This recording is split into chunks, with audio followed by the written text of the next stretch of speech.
right, I've got Eric with me, and we're live at Digital Stratosphere in Denver, and we're about halfway through the first day. Yep. So let's start by giving everybody an introduction, and then I've got a couple of questions for you. Okay, so I'm Eric Kimberling. I'm the CEO of Third Stage, and we're the ones that host this event every year, and we're a tech agnostic consulting company that helps clients through their digital transformations. So we're, again, halfway through the first day, so Yep. what have been some of your favorite sessions so far? Well, I've enjoyed yours. I saw parts of yours, but the problem I'm having, honestly, is having to choose and go to multiple sessions. But I did see part of yours. I saw part of the Phase Zero implementation planning one, and I really liked that one.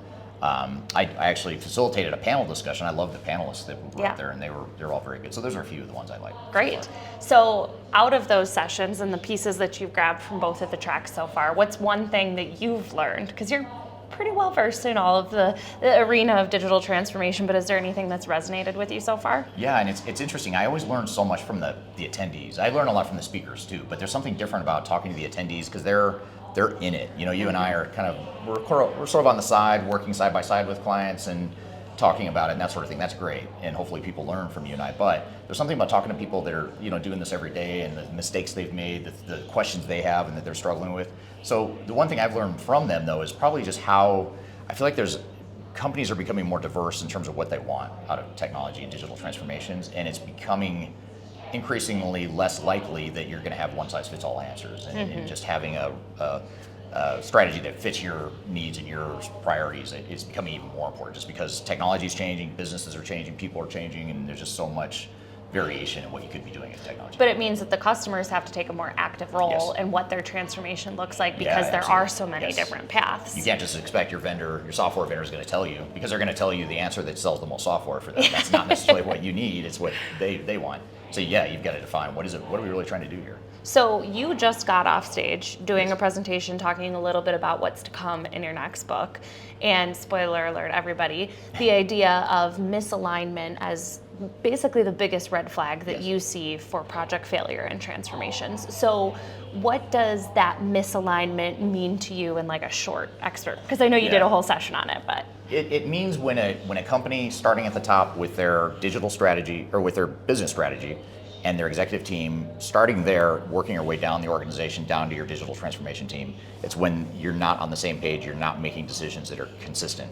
Another way to think about it is, some synonyms I would use would be lack of clarity of vision, like what are we really trying to accomplish with this transformation?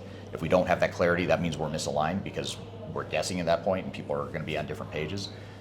So I think just having that clarity of vision and rowing in the same direction, that's what alignment should be. But if we don't take the time to get that alignment, we're going to have a lot of trouble. There's too many companies that still think about a transformation or an AI strategy, is the other one that we're hearing pop up a lot, as something separate than the business strategy. But at this point, those two have converged. And if they're not in alignment, that's when same thing, I see problems arising. And I think the one spot, Eric, that I would push you, because of my little change management heart, is the idea of how much of that misalignment comes from lack of digital literacy and truly understanding where those ideas connect and like how it all flows together. So I would still make an argument that it maybe falls under the category.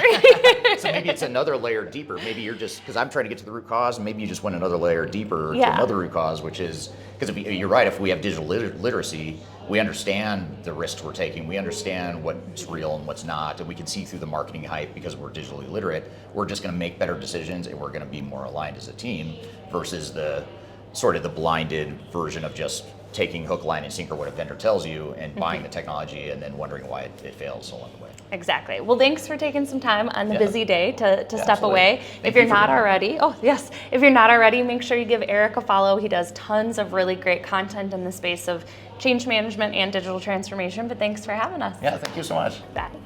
Thanks for joining us for this episode of Leading Change. If you like what you saw, be sure to come back on a weekly basis and subscribe for more expert interviews focused on digital transformation, change management, and emerging technologies.